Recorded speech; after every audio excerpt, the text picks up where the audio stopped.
మాస్టర్తో మాట మంతి కార్యక్రమానికి స్వాగతం. నేను మీ మాస్టర్ దుర్గా ప్రసాద్. ఈరోజు మనతో పాటు ప్రముఖ క్రిమినల్ అడ్వకేట్ విజయలక్ష్మి గారు. నమస్కారం మేడం. నమస్తే అండి. మేడం, మనం ఈ మధ్యన అంటే దేవాదాయ శాఖలో ఒక ఆఫీసర్గా పనిచేస్తున్నటువంటి శాంతి అన్న ఒక వాళ్ళ హస్బెండ్ అనమాట మదన్ గారు ప్రెస్ మీట్ పెట్టి చాలా ఇబ్బంది పడి కొన్ని విషయాలు చెప్తున్నాడండి. విజయసాయి రెడ్డి గారిని కొన్ని ఆరోపణలు చేశారు. లేదంటే సుభాష్ గారని ఆయన ఒక పబ్లిక్ ప్రాసిక్యూటర్ అనుకుంటండి. వీళ్ళిద్దరిలో తన అమెరికాలో ఉన్నప్పుడు తన భార్య శాంతి ఒక అబ్బాయిని ప్రసవించింది, డెలివరీ అయ్యింది. ఆ అబ్బాయి తండ్రి ఎవరో నాకు తెలియాలంటున్నారండి. ఇది ఎలా చూద్దాం ఉంటారు ఈ కేసు మేడం? ఒకటండి, ఇదేంటంటే అంటే చట్టం ప్రకారం ఏంటిది? చట్టం ప్రకారం తెలుసుకోవాలి. అతను మదన్ అడుగుతున్నాడు, ఆ పిల్లోడు తండ్రి ఎవరో నాకు తెలియాలని. ఎవరిని అడుగుతున్నాడు? దేవాదాయ శాఖ కమిషనర్ అడుగుతున్నాడు. నాకు న్యాయం కావాలి అని ఎవరిని అడుగుతున్నాడు? ముందు ఒక లెటర్ రాసి మీడియాని పెట్టి ప్రెస్ మీట్ పెట్టి చెప్పి మీడియా న్యాయం చేయగలదా? ప్రజల దృష్టికి తీసుకొచ్చాడండి. ప్రజల దృష్టికి తీసుకురావడం కరెక్టే. మీడియా ఎప్పుడు వాళ్ళని ప్రజలకు దృష్టి తీసుకురావాలంటే ఇతను వెళ్ళి నాకు న్యాయం కావాలి అని ఫస్ట్ ఎవరికి కంప్లైంట్ చేయాలి? పోలీస్కి కంప్లైంట్ చేయాలి. లేదు ఇలాంటి మీరు చేయలేరు, కోర్టుకి వెళ్ళి డైరెక్ట్గా ప్రైవేట్ కంప్లైంట్ వేసుకోవాలి. నా భార్య మీద నాకు అనుమానం ఉంది, ఆ కొడుకు నాకు పుట్టలేదు, సో కాబట్టి నేను అమ్మాయికి డైవర్స్ ఇద్దాము అనుకుంటాం, అంతే తప్ప నేను ఇలాగా మీరు డిఎన్ఏ టెస్టులు కావాలి, నేను తండ్రి కాను అది అన్నది ఆ మొగుడు పెళ్ళాలి ఇద్దరు నిర్ధారించుకోవాలి. ఇది 4 గోడల మధ్య జరిగింది. ఇలాగ మనం చేసుకుంటూ పోతే ప్రతి పిల్లలకి ఇప్పుడు డేట్ ఆఫ్ బర్త్ సర్టిఫికేట్ లాగా డిఎన్ఏ సర్టిఫికేట్ ఇవ్వాల్సి వస్తుంది. ఈ పిల్లాడు నా మొగుడికే పుట్టాడు అని కొత్త చట్టాలు తీసుకురావాలి. ఇది సాధ్యం కాదండి. ఇది సాధ్యం కాదు. మరి నువ్వు నీ కొడుకే కాదు అని నువ్వు అనుకుంటున్నప్పుడు మీడియా వాళ్ళు ఆడుకోవడంలో తప్పులేదు. ఎలిగేషన్స్ మళ్ళీ ఎవరి మీద పెట్టాడు? పోనీ అటు ఇటు ఎవరి మీద పెట్టలేదు. విజయసాయి రెడ్డి మనకేం చుట్టం కాదు, నాకు అసలు చుట్టం కాదు, నేను ఆయన ఎప్పుడు చూడలేదు. కాకపోతే ఆయన ఒక reputed person, political leader. Vijayasai Reddy గారిని ఈ అమ్మాయి ట్రాన్స్ఫర్ కోసం ఏదో దాంట్లో అడిగాడు, విజయవాడ నుంచి వైజాగ్ ట్రాన్స్ఫర్ చేయండి అండి, మా పిల్లలు అక్కడ ఉన్నారని. నువ్వు అతన్ని అడిగేవు అంటే నీకు వాళ్ళకి గుడ్ రిలేషన్షిప్, మీకు ఎప్పటి నుంచో రిలేషన్ ఉంది, ఫ్యామిలీ రిలేషన్ లాగే ఉంది. నువ్వు ట్రాన్స్ఫర్ చేయించుకుంటున్నావు శాంతిని అని సింగిల్ అంటే శాంతి మా భార్య అని కాకుండా శాంతి అని ఉపయోగించాడు. అక్కడ ఉపయోగించినప్పుడు మీకు ఇద్దరికి దగ్గర సంబంధాలే ఉన్నాయి. నీకు ఆ సంబంధాన్ని పెట్టుకొని అనుమానం పెట్టాడు. అది అవునా కాదా అని ఆ అమ్మాయిని అడగాలి, అంతేకాని తీసుకెళ్లి రోడ్డు మీద పెట్టడం ఏంటండి? ఎవరిచ్చాడు వీడికి హక్కు? పుట్టిన అబ్బాయి ఎవరి తాలూకా, అతను విజయసాయి రెడ్డి కొడుకు ఇలాగ అంటున్నాడు. అది ఫస్ట్ వీడికి ఆ డౌట్ ఎందుకు వచ్చింది? ఇతను లేడు కదా, అమెరికాలో లేడు అని అంటున్నావు. వచ్చినప్పుడు తగలడ్డాడు కదా, ఆ తగలడినప్పుడు ఆ పిల్లాడు పుట్టి ఉండొచ్చు కదా. లేదండి, మొత్తం అమెరికాలో ఉన్నప్పుడే జరిగింది అంటున్నాడు. వాడు ఒక దాంట్లో కన్ఫెస్ చేసాడండి, నేను వీడియో చూసాను. నేను వచ్చాను, ఇండియాకి వచ్చాను, వచ్చినప్పుడు ఆ అమ్మాయి ఫేస్ చూడలేదు అని అంటున్నాడు. పిల్లాడు పుట్టడానికి ఫేస్ చూడవలసిన అవసరం లేదు, కలిసి ఉండొచ్చు కదా. మనం ఎంతసేపు ఒక వేంపే వినిపించుకోకూడదు. అయి ఉండొచ్చు కదా, భార్యే కదా. ఆ అమ్మాయి ఎవరు బయట తిరిగేది కాదు కదా, కమిషనర్ ర్యాంక్లో ఉంది. ఎంత కష్టపడితే వస్తుందండి అక్కడి వరకును. మళ్ళీ ట్రైబల్ లేడీ ఏదో వచ్చేసింది కోట అంటారు. ఏ కోట అయినా సరే చదవాలి, మినిమం చదవాలి కదా, కష్టపడితేనే కదా వచ్చింది. ఆ ర్యాంకులో ఇప్పుడు ఇదే సేమ్ ఎన్నో జరిగాయి. మళ్ళీ ఇప్పుడు అతను అమెరికాలో ఉన్నప్పుడు ఇదేంటి నేను ఇక్కడ ఉన్నాను కదా, నీకు మధ్యలో వచ్చాడు అంటే అది కదండి. అతను అమ్మాయి ఒప్పుకుందండి, నేను ఐవీఎఫ్ చేయించుకున్నాను, ఒక డోనర్ తీసుకున్నాను చెప్పిందంట. అవును, డోనర్ తీసుకున్నాను అని చెప్పింది కదా. మరి ఇంకనేమి, మరి విజయసాయి రెడ్డిదే ఎందుకు అనుకుంటారు? అయినా ఒకటండి, అతను ఏజ్ ఎంత? ఆ ఏజ్ లోని అంటే ఒకటి స్పెర్మ్ కౌంటింగ్ తక్కువ ఉంటుంది, పిల్లలు పుట్టే ఛాన్సెస్ ఉండదు. ముందు 2 ఆడపిల్లలు ఉన్నారండి. 2 ఆడపిల్లలు ఎవరికి పుట్టారు? ఈయనకే పుట్టారు. గ్యారంటీ ఏంటి? అలా అంటారా? ఒక దాన్ని నువ్వు అపనమ్మకం పెట్టుకున్నావు అన్నప్పుడు 2 పిల్లలు నీకే పుట్టారని గ్యారంటీ ఏంటి? అతను అప్పుడు అంటే తన దగ్గర ఉంది కాబట్టి అతను నమ్మకం అనుకోండి. మొగుడు పక్కన ఉండగా వేరే వాడి దగ్గరికి వెళ్ళకూడదు అని ఏం రూల్ లేదు కదా అండి. అప్పుడు కూడా చేసి ఉండొచ్చు కదా. ఇదే పెళ్ళం కదా, ఇదే మొగుడు కదా, ఇదే ఎలిగేషన్ కదా. అప్పుడు రాంది ఇప్పుడు ఎందుకు వచ్చింది? ఇంకొక వీడియోలో ఈ అమ్మాయి ఏదో అంటున్నట్టు విజయసాయి రెడ్డి ఏజ్డ్ పర్సన్, ఆయన చనిపోతే ఈ అబ్బాయికి ఆస్తి వస్తుంది. ఒకటండి, భార్య అని కాదు నేను అనేది, ఎవరైనా సరే బయట ఆడవాడు ఎవరైనా తిరిగారు అని అంటే కనుక వాళ్ళు ఇల్లీగల్ వైఫ్ ఇల్లీగల్ కాంటాక్ట్స్ అని అంటారు. కానీ ఈ ఇల్లీగల్ కాంటాక్ట్స్లో పుట్టిన పిల్లలు మాత్రం ఇల్లీగల్ కాదు, కాదు లీగలే. లిజిటిమేట్ చిల్డ్రన్స్ ఉండరండి, ఇల్లిజిటిమేట్ చిల్డ్రన్స్ ఉండరు, లెజిటిమేట్ చిల్డ్రన్స్ అంటాం మేము. అంటే వాళ్ళు లీగలైజ్డ్ పిల్లలు, నీ రక్తం పంచుకుని పుట్టారు కాబట్టి నీ ఆస్తిలో వీడికి హక్కు ఉంటుంది. ఇప్పుడు డిఎన్ఏ టెస్ట్ అడుగుతున్నారండి. డిఎన్ఏ టెస్ట్ అసలు ఏంటి ప్రొసీజర్? మరి డిఎన్ఏ టెస్ట్ చేయాలంటే కోర్టు దగ్గరికి వెళ్ళి ఏం చేయాలంటే ఇతను మదన్ ఏం చేయాలండి? ఫస్ట్ ఒకటండి, వీళ్ళు ఏంటంటే నాకు అనుమానంగా ఉంది, ఓకే నా భార్య నాతోటి సవ్యంగా ఉండట్లేదనో లేకపోతే ఇలాగా తప్పుడు అంటే తను అమెరికాలో పూర్తిగా 2 years అమెరికాలో మీరు ఓకే అక్కడ ఉంటున్నది ప్రూఫ్స్ తీసుకొచ్చి ఇక్కడ డెలివరీ టైము కన్సీవ్ టైము ఇవన్నీ పెట్టి ఆ అమ్మాయి మీద కేసు వేయొచ్చు. నన్ను చీట్ చేసింది అని ఈ అబ్బాయి కేసు వేసుకోవాలి. వేసుకున్న తర్వాత ఏవో కొంత లెందీ ప్రాసెస్ ఉంటుంది, ఆర్గ్యుమెంట్స్ అవి ఉంటాయి, ఎగ్జామినేషన్ ఉంటుంది. ఇవన్నీ అయిన తర్వాత కోర్టుని వీడు కనుక అడిగితే పిటిషన్ పెట్టుకుంటే పర్మిషన్ ఇస్తుంది డిఎన్ఏకి పంపమని. ఒప్పుకుంటారు, కొన్ని సందర్భాల్లో ఒప్పుకుంటారు. అక్కడ ఎలిగేషన్ పెట్టింది కూడా వేరే వాళ్ళ మీద కాదు కదా, ఇప్పుడు 2 persons ఉన్నారు అంటున్నారు. ఒక అతను రెడీ అంటున్నాడు, సుభాష్ రెడ్డి నా మీద నేను రెడీ, నేను వచ్చేస్తాను అంటున్నాడు. అవును, విజయసాయి రెడ్డి గారిని అప్పుడు కోర్టు ఏమంటదండి? కోర్టు మిమ్మల్ని ఎవరిని అడగదండి, అమ్మా వస్తావా అని అడగరండి. వాళ్ళు ఆర్డర్ వేస్తారు, కోర్టు ఆ బ్లడ్ శాంపిల్స్ తీసుకెళ్తారు, డిఎన్ఏ టెస్ట్ విజయసాయి రెడ్డి గారిని ఎవరైనా అక్కడ ఎవరైనా సరే ఒప్పుకుంటే కోర్టు కనుక ఆర్డర్స్ వేసింది అంటే అప్పుడు కంపల్సరీ రావాల్సింది, ఎవరైనా రావాల్సింది. అప్పుడు ఒకవేళ డిఎన్ఏ టెస్ట్ విజయసాయి రెడ్డి గారిదే అని తెలిసింది అనుకోండి, అప్పుడు ఆ కుర్రోడికి ఏంటంటే ఆస్తులు ఇప్పుడు ఆస్తి కోసం గొడవ పెట్టుకుంటున్నారు అంటే డైరెక్ట్ పిటిషన్ వేసేయచ్చు కదా. ఓకే వీడు నీకే పుట్టాడు, ఎందుకంటే కన్నది వాళ్ళకేనని ఈ అమ్మాయికే తెలుస్తుందండి, తల్లికి తెలుసు కదా, ఈ వీడు నీ కొడుకే కాబట్టి నువ్వు ఆస్తి ఏంటి ఇవ్వడా, ఇంత రచ్చ చేయవలసిన అవసరమా? వాళ్ళ ఉద్దేశం ఏంటి అనేది తెలియట్లేదు. ఈ ఇద్దరు కొల్యూటై చేస్తున్నారా మొగుడు పెళ్ళం? అలా కూడా మరి ఆలోచించాలి కదా. ఈ అమ్మాయి ఫోన్ చేసింది ఎవరికి? మొగుడికే. నాకు ఇష్టమే అని అంటున్నాడు. ఇన్ని చేసినా నేను భార్యను ఏమైనా విడాకులు తీసుకుంటాను అని ఏమి అనట్లేదు కదా. ఇద్దరు కుమ్మక్కై ప్లాన్ చేస్తున్నారు, పెట్టచ్చు, పెడితే అప్పుడు ఏమవుతుంది? అప్పుడు ఆయన పరువు పోతుంది కదా, ఆయన పరువు పోతుంది. డిఎన్ఏ టెస్ట్ ఒప్పేసుకుంది అనుకోండి, ఒప్పుకుని ఒకవేళ అతనిది కాదు అని తెలిస్తే మాత్రం వీళ్ళకి మాత్రం వాయింపే. కానీ అవునని తెలిసింది, ఎందుకంటే వీళ్ళు ప్లాన్డ్ గా ముందే ప్లాన్ చేసుకున్నారు అనుకోండి. అవును అని తెలిసిన తర్వాత మనం ఏం ఉండవండి, మీడియా దాకా రాదండి. ఇంకా అక్కడ అయిపోయింది, కోర్టులో ఒప్పుకుంటాడు, ఏదో ఉంటుంది. ఇప్పుడు ఏమి అడల్టరీ ఏం తప్పు కాదు కదా, సుప్రీంకోర్టు ఆర్డర్స్ ఇచ్చింది, మీ చావు అంటున్నారు కదా, దాన్ని తీసుకెళ్లి మనం కోర్టులో పెట్టవలసిన అవసరం లేదు, ఆల్రెడీ మీకు ఇచ్చేసారు స్వేచ్ఛ, మీరు ఎలాగైనా ఉండొచ్చు. అంటే హస్బెండ్ ఉండగా వైఫ్ వెళ్ళొచ్చు, వైఫ్ ఉండగా హస్బెండ్ కూడా ఇంకొక అమ్మాయితో ఉండొచ్చు. వెళ్ళట్లేదా? ఎంతమంది వెళ్ళట్లేదు? ఇది వరకు ఏంటంటే మనకి ఇండియన్ కల్చర్లో సెకండ్ మ్యారేజ్ లేదు, అందుకని ఇప్పుడు ఏం తీసుకొచ్చారు? సహజీవనం అంటే ఏంటి? తిరుగుబోతు వాళ్ళు వైశ్యాల కిందే లెక్క, దాని ఆ పేరు ఏమో పాపం చెడ్డ పేరు ఇచ్చారు. ఇప్పుడేమో దీన్ని సహజీవనం అడల్టరీ అని కోర్టు భాషలో ఇచ్చారు. ఏదైనా తప్పేనండి. సుప్రీంకోర్టుకి ఆర్డర్ ఇచ్చిన తర్వాత ఇంకా ఇలాంటి ఏం చేస్తుంది కోర్టు? ఈ కేసులే ఎక్కువైపోతున్నాయి, రోజు కోర్టులు నిండిపోతున్నాయి, పోలీస్ స్టేషన్లు నిండిపోతున్నాయి. దానికి ఏదో సొల్యూషన్ చేయాలి కదా.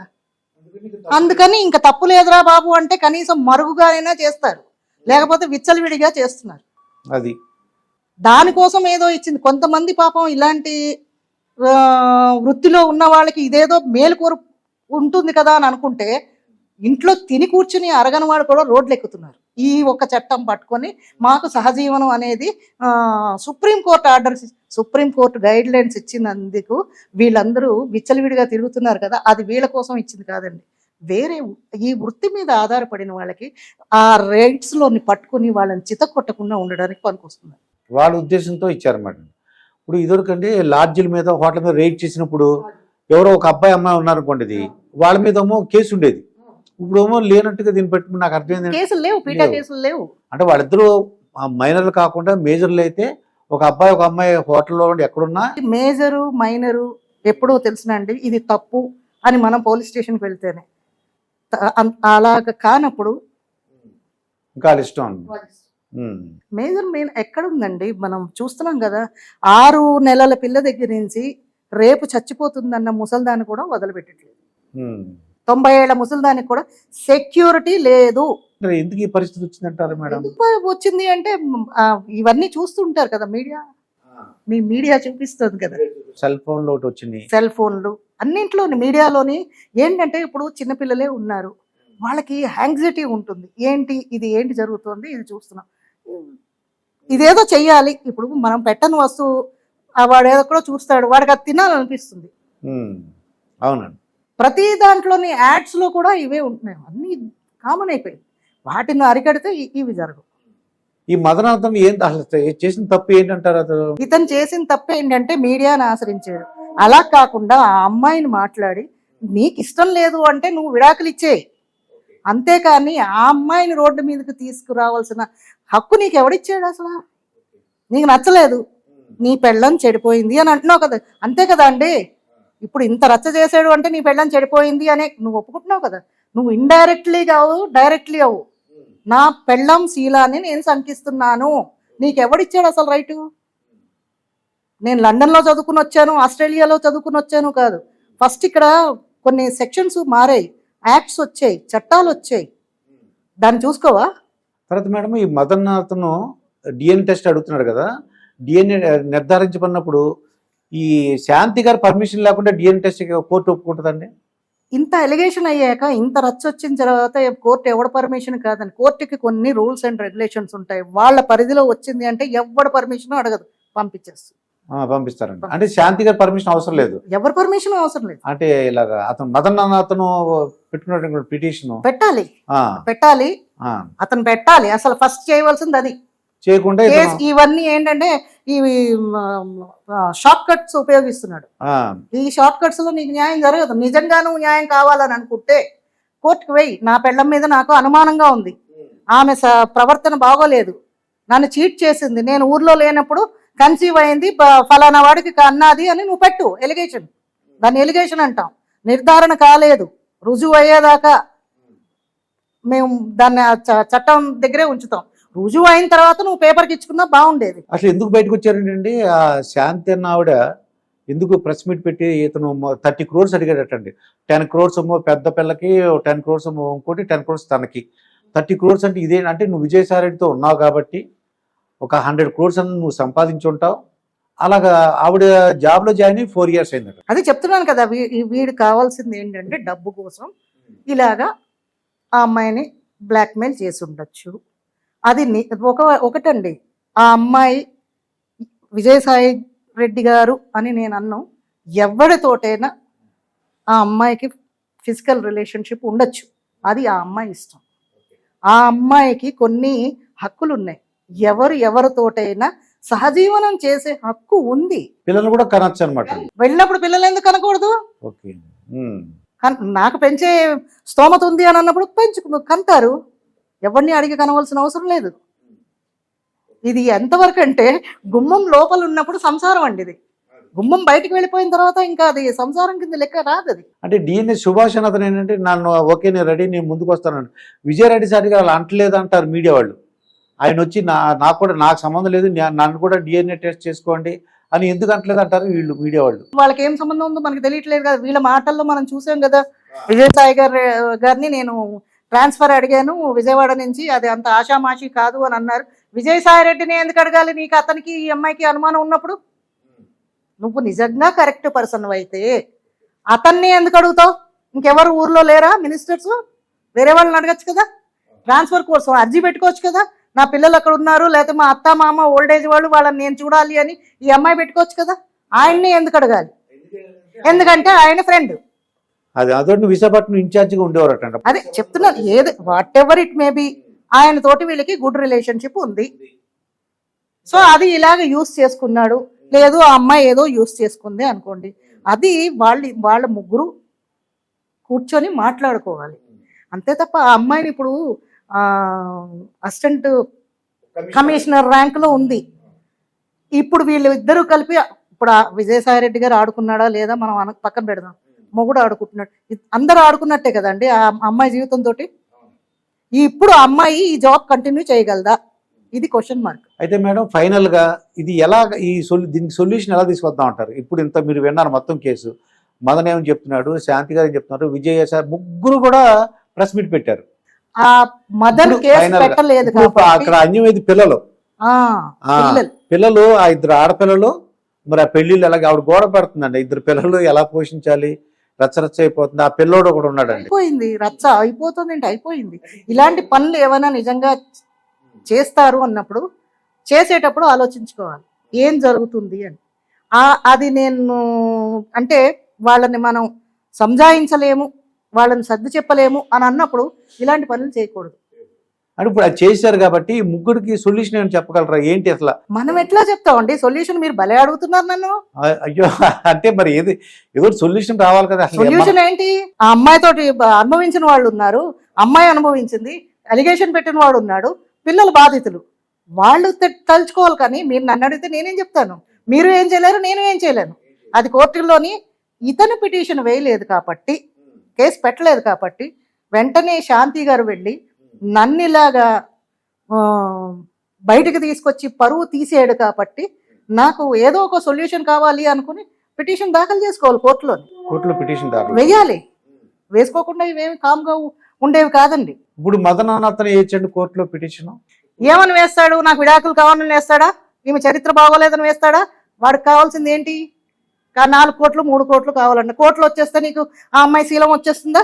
అంటే అతను ఏమంటాడంటే ఆ పిల్లోడు పుట్టాడు కదా, వాడి తండ్రి DNA టెస్ట్ కావాలి. నీకు అనవసరం, నీకు కావాల్సింది కోట్లు అన్నావు కదా.